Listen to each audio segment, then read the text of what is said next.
difficulties that an overcomer must overcome. Our scripture tonight informs us of the outcome of our struggle. It says, just as I am encouraged by the revelation of John, as he stands on the aisle of apartments, he says that who are they that are dressed in white? Who are these folks that are sitting in 1910 Edison Highway? They're sitting in white on tonight.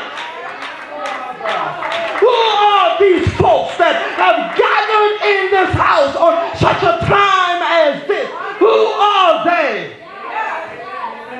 John said, these are they. Come on now, these are they. I don't know about you, but when John saw those dressed in white, not because of this robe, but he saw my heart and he was talking about me.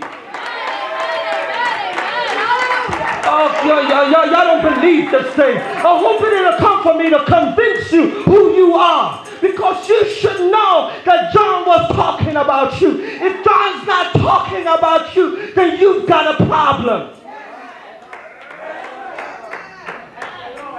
These are they who washed.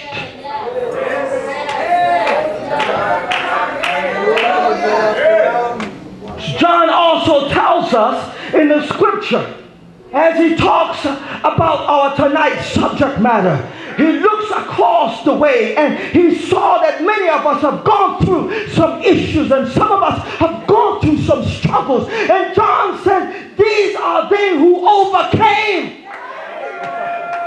Oh my God.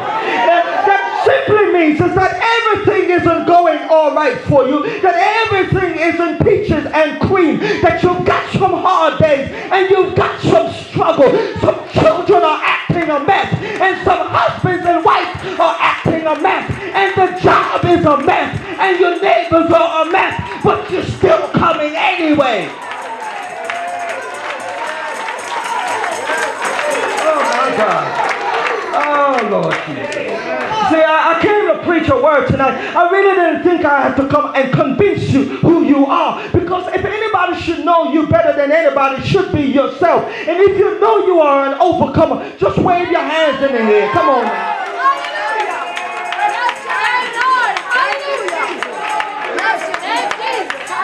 Our scripture on tonight tells us a few things, and I'm not going to be before you long because I really don't have the strength, so I'm going to go on anyhow. But the Bible tells us three things about these overcomers, and I want to leave the best one, and the first one I want to leave that for last. I want to use that to wrap up. But the scripture tells us that the ye that overcome came by the word of a testimony.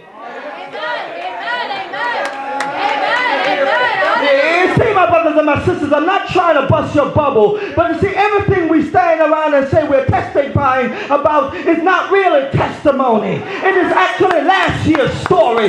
But I wish somebody would be radical enough to tell the church how God picked you up out of your mess when you was destitute and nobody saw you.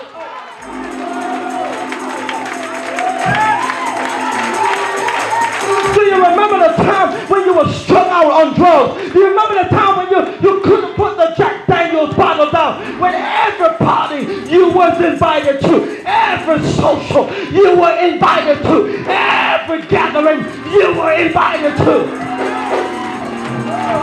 I came to be real. Can I keep it real? But we overcame it anyhow, Brother Orban. We came over that mess.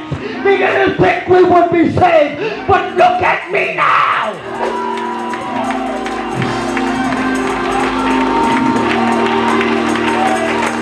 Ella Sutherland, they really didn't think we were going to be here. If someone who knew us back then could see us now, they would say, oh my God, that can't be him. But we are overcomers.